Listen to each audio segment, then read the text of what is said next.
Los Angeles. 3 months before anyone starts voting in the Democratic primaries, advisors for Bernie Sanders are confident about the new voters they are registering in Iowa. They expect a decisive victory in New Hampshire, where Mr. Sanders, the senator from neighboring Vermont, is seen as a local. And in California, a state the campaign views as clearing a path to the nomination, they believe Mr. Sanders has a clear advantage with the not-so-secret weapon of Latino voters. Mr. Sanders has collected more money from Latino voters than any other candidate in the Democratic field, raising 3 times more from the group than Barack Obama did in 2008.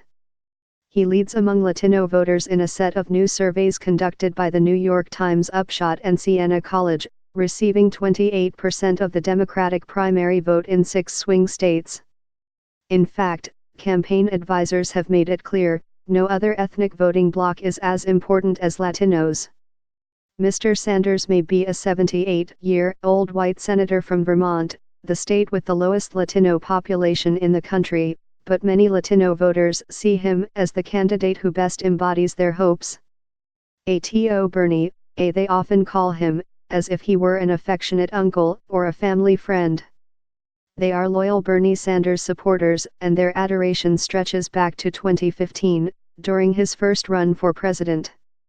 They have pored over old videos, delighting in the fact that his message has hardly changed in his decades in office. In his calls for equality, they hear echoes of their parents, some of whom immigrated for economic opportunities. We a community of struggle, and this is a man who knows struggle, said Anthony Mercado, a 48-year-old maintenance worker, who wore a Bernie 2016 t-shirt while sitting outside the East Los Angeles Sanders campaign office the day it opened last month. Latinos have been promised things and then the winds change. But he's been saying the same things ever since he started. In Iowa and Nevada, the Sanders campaign believes that even a slightly increased Latino turnout in the state's caucuses will deliver significantly more delegates to Mr. Sanders. And the campaign has several reasons to be optimistic. In 2016, Mr. Sanders prevailed in just one primary state where Latinos made up at least 15% of the population, but in several surveys of the 2020 field, Latino voters expected to be the largest minority voting group have indicated that they favor Mr. Sanders more than any other presidential candidate. In a recent poll of likely Democratic voters from the Public Policy Institute of California, a nonpartisan research group, 39% of Latinos in California said they prefer Mr. Sanders, compared to 21% for former Vice President Joseph R. Biden Jr. and 5% for Senator Elizabeth Warren of Massachusetts. Latinos make up 24% of likely Democratic voters in the state, according to the group. The Sanders campaign has collected more money from Latino donors both among individuals and total contributions than any other campaign, raising 4 times as much from the group as the Warren campaign and 5 times more than the Biden campaign, according to an analysis of Act Blue contributions by 1M Pro A Plus or Minus O, the chair of Plus 3, a fundraising and technology group. At a presidential forum sponsored by the League of United Latin American Citizens in Des Moines last month, Mr. Sanders spoke after the former Housing Secretary, Jolie N. Castro, and Beto O'Rourke, the former Texas congressman. Only Mr. Sanders received a standing ovation as he entered the room. In Los Angeles, a core group of Sanders volunteers from 2016 has stayed involved in causes they care about, successfully campaigning for a $15 minimum wage, marching with teachers during a week-long strike for higher salaries, and lobbying for Medicaid for undocumented immigrants. Now, they are further galvanized by President Trump's divisive language and hardline policies toward immigrants. They are pressing their parents and their neighbors to join them, volunteering their Spanish at phone banks and organizing in the heavily Latino suburbs east of Los Angeles. In most campaigns, Latinos are usually an afterthought. We explicitly saying this is a cornerstone of our campaign, said Rafael Anvar, the California state director for the Sanders campaign. Earlier this month, the campaign opened field offices in the Central Valley and the Inland Empire, two heavily Latino regions of the state that are often overlooked in national elections. We running the biggest operation in the biggest state, so we going to do better than we did the last time. In 2016, Mr. Sanders captured 45.7% of Democratic voters in California's primary, compared to Hillary Clinton's 53.4%. The Sanders campaign office in East Los Angeles is tucked between Taquarias in a small strip mall. During the October Democratic debate, it was filled with raucous energy. People in plastic folding chairs hooped with each jab Mr. Sanders took at the candidates surrounding him on stage. It had been just 2 weeks since Mr. Sanders had a heart attack, but whatever concern his supporters had seemed to quickly melt away. Far from seeing his age as a liability, many Latinos said in interviews they supported him precisely because they view him as an elder who deserves to be respected. I see him as the most honest candidate, said Esteban Schugert, 42, who had come to the party from his nearby home, eager to meet other Sanders fans. He's not trying anything out for the first time. He's been fighting for the same things in the past. Campaign officials acknowledge that there is still something of a generational split, with supporters skewing younger.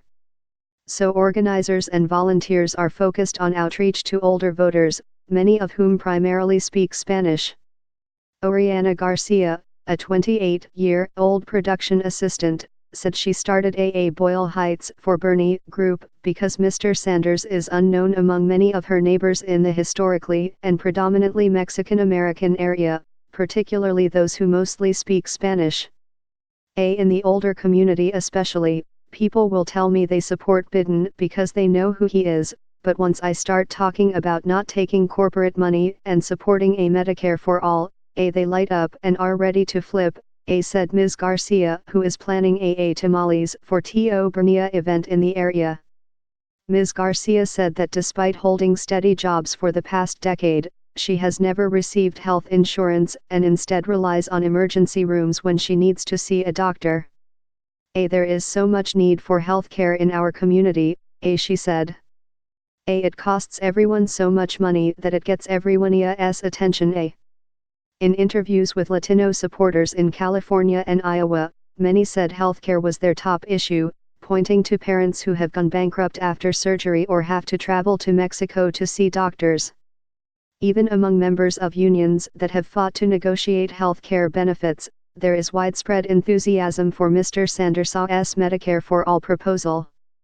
Mr. Sanders has also taken some of the most liberal stances on immigration in the Democratic field.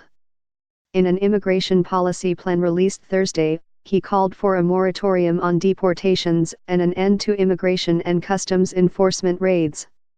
He also promised to push Congress to enact a pathway to citizenship for all 11.1 million undocumented immigrants currently living in the United States. Mr. Sanders said he would expand executive orders to allow those immigrants to stay in the country until Congress changes existing laws. He has vowed to fundamentally restructure Immigration and Customs Enforcement, an agency that in 2002 he opposed creating. The plan also calls for ending family separations at the border and allowing asylum seekers into the country. Campaign officials have emphasized that 3 staff members who are Latino recipients of Deferred Action for Childhood Arrivals, or DACA, shaped Mr. Sanders' immigration policy. We made it very clear that immigration reform is not enough anymore. We need to put a stop to deportations right away, said Bell Copyright and Sisa, one of those staff members. 10 years ago it would have been taboo for us to have influence over the policies that have impacted our lives. The campaign began its dedicated Latino outreach as soon as Mr. Sanders announced, Mr. Var said, and held a Unidas con Bernia events throughout the early voting states. In Iowa, the campaign has begun texting Latinos with a digital advertisement in Spanish about Mr. Sanders' family immigration history. Organizers in the state believe that they can drastically increase the number of Latino caucus voters. In 2006, less than 3,000 of the 85,000 eligible Latinos voted in the caucus. There are now more than 80 Latino staff members out of the roughly 400 working for the campaign, including Ana Lilia Mejia, the national political director. We have a cultural competency in everything we do because of that, said Chuck Rocha, a senior advisor for the campaign. We were running paid ads targeting Latinos before we started reaching out to white people. In Des Moines late last month, Mr. Sanders received another round of loud applause as he touted his recent endorsement from Representative Alexandria Ocasio-Cortez, a Democrat from New York and one of the most prominent Latinos in politics.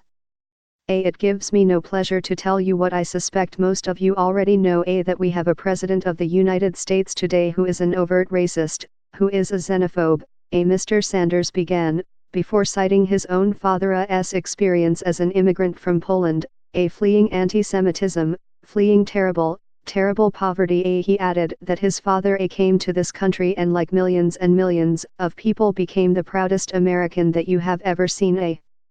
Inside the East Los Angeles campaign office, a sign declaring a Unidas con Bernia is tacked up next to a drawing of Mr. Sanders with a Mensha written in capital letters below. For the last 4 years, Carlos Mariquin, 53, a postal worker and activist, has been helping to corral what he calls the Bernie Brigade, organizing Sanders supporters for all kinds of political causes. Now, he said, the group is seeing the benefits of never disbanding. We didn't stop, just like he doesn't stop, Mr. Mariquin said. We need to show people that he is the one talking about the things we care most about, incarceration, homelessness, housing, inequality. These are things we've all demanded for a long time.